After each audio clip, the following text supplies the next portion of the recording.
We're going to talk about Canadian independence and Canadiana. With independence, I'm going to change it up a little bit, and I think I'm going to continue to speak a little bit about Canada's role in the world and how we can impact the world. Okay? So, but also our relationship with the United States. So, Canadian independence. When I think about independence, if you will, well, let's just talk about how we've. Let's just go through this and try to work our way through. So, what are some things Canada's done to be independent throughout this period of time? Well, to be independent of the United States, let's go over our list of Canadiana. How do we keep our culture independent? What are a few things? What are those terms we were throwing out?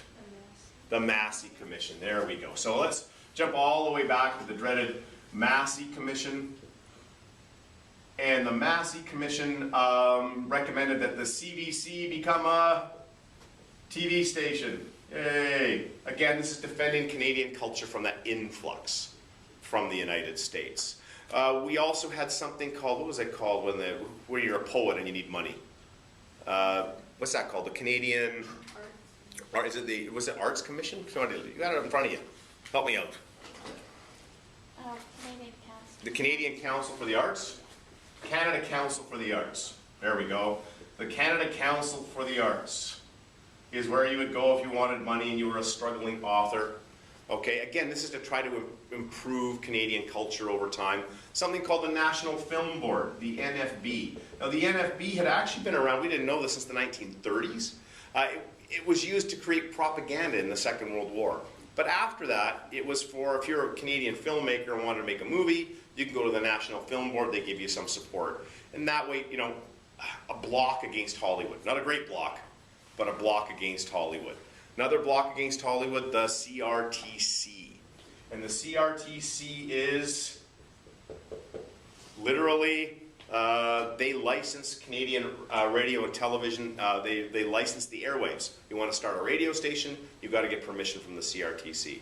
And they're the ones who say a certain percentage on your television station has to be Canadian shows. That's why your parents like TV shows like The Beachcombers and The Littlest Hobo, and why you love Heartland. Okay, so these are the types of shows at Canadiana. Okay, what other things we talked about as Canadiana that we think are important? Well, this is a part of our course, and we should talk about. I know how we'll do it right now. We have a welfare state. That's one of the themes of the course we'll talk about, but you know, we went from laissez-faire in the 1920s to a welfare state that you're used to today. Key parts of the welfare state include universal health care. Well, universal health care, Canadians really are quite proud of, and it's the idea that everybody in Canada has equal rights to be healthy and to get care and support. It was an idea what was his name?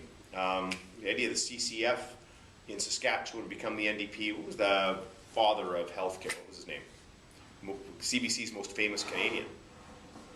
Oh, you guys, I'll look down. It's Tommy Douglas. So Tommy Douglas, now he never brought it to Canada, but he brought it to Saskatchewan. It was very controversial at the time. But we've tended to accept that as a key part of our society. We just go along with it. Wanya?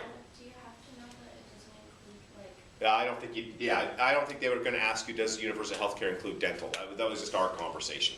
Okay, I wouldn't go memorizing that, but the more you know about it, the better. Other piece I would put here is the idea of multiculturalism. And when we talked about Quebec on Thursday morning, multiculturalism, wow, I'm tired. Is that Canada went from being, you know, what is a Canadian? Is it somebody who's just British background, or was Britain our founding fathers? Were we Quebec and, France and Britain, or are we more than that? So this concept of multiculturalism comes around the 1970s. Let's jump over here now to the idea of us being independent, and I want to make sure that I hit a few key points that I just saw briefly. And I know what I'm going to talk about is, let's talk about independence in our relationship with the U.S., okay? I'm going to call it independence, but after World War II, we're really independent from Britain. I mean, we celebrate the fact that we have a queen, but it's a Canadian queen. We like to, talk about that, but we even created our own flag in the 1960s because our other flag looked too British, right? The old red ensign. So let's talk about our relationship with the U.S. when we talk about independence. Now, after World War II, what are the big things we did with the U.S.? Well, here's some of the positive things, and let's talk about the positive things we did with the U.S. One of the main ones right off the bat was the St. Lawrence Seaway.